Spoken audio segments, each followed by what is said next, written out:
ብዙ ማውራት አልችልም። ትንሽ ብቻ ነው የማወራው። በመጀመሪያ ደረጃ ማለት ነው በትናንቱ ቪዲዮ የእንትን ነው ምናምን እያላችሁ አፋችሁን እየተከፈታችሁ ያላችሁ ክፍታፎች አርፋችሁ ተቀመጡ። ለምን እንደሆነ ታውቃላችሁ? እናንተ ለቅሶ ነው የምትፈልጉት፣ ማለቃቀስ፣ ባገኛችሁት ባጣችሁት ነገር ሙሉ።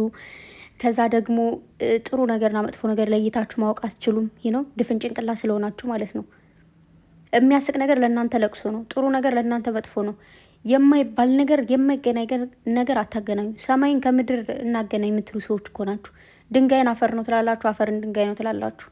ወዴት እንደምትሄዱ አላቅም። አመለካከታችሁ ምን ያክል አዝግ እንደሆነ ደግሞ አላቅም። ብትችሉ አመለካከታችሁ መቀየር ቻሉ። ካልቻላችሁ ደግሞ ገደል ግቡ። እሺ ልንገራችሁ ብዬ ነው።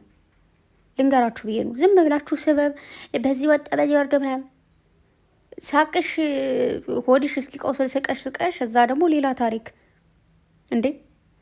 ጸጉሩን ላጭተው እኮ ጸጉር አይደለም የተከሉለት። ወንድነቱን ቀምተው ወንድነት ሴትነት አይደለም የሰጡት። ጀስት ማንኛውም ቦታ ላይ ፊልም ላይ እኮ ሲሰሩ አላያችሁም እንዴ? ወንድ ልጅ ሴት ሆኖ ሰርቶ አላያችሁም? ሴት ሆኖ ገብቶ 2 ፊልም አውቃለሁ። አንደኛው ቦቼን በደንብ ስለምታውቁ በቦቼ ልንገራችሁ። ቦቼ ብዙ አንድ ፊልም ሰርቷል እንደዚህ ሴት ሆኖ ማለት ነው። እንትና ደግሞ ማን የሚባለው የሆነ ልጅ ደግሞ ስሙን አምጡልኝ ጠፍቶኝ ነው። እሱ ደግሞ የሆነች የሚያፈቅራት ልጅ ነበረች እና እሷን ከሚያፈቅራት ልጅ ጋር ለመገናኘት ብሎ የቤት ሰራተኛ ሆኖ ገብቶ የሰራው እንትን አለ። ፊልም ነው ድራማ አላቅም። እሺ ምን አይነት አመለካከት እንዳላችሁ አላቅም።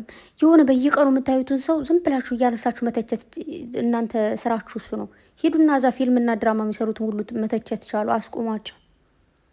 ጅላጅሎች እናንተ እንድትስቁና እንድትጫወቱ ተብሎ የተሰራ ነገር ሁሉ እናንተ እድሜ ልካችሁን ወርቅ ቢነጠፍላችሁ ራሱ የምትሳደቡና የምተቹ ሰዎች እኮ አላችሁ። አታፍሩ።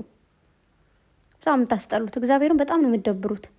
እንደዚህ ስለሆነ እኮ ነው እናንተ መማር ነው እንጂ ማስተማራችሁም ሲጀመር ተማሩ። ካላስተማሪ ያለሽ እያንዳንድሽ እነሱ አስተማሪ ናቸው። በዚህ ወጣ በዚህ ወረደ ማለት አትችይም። ገባሽ? ከዚህ በላይ ማውራት አልችልም።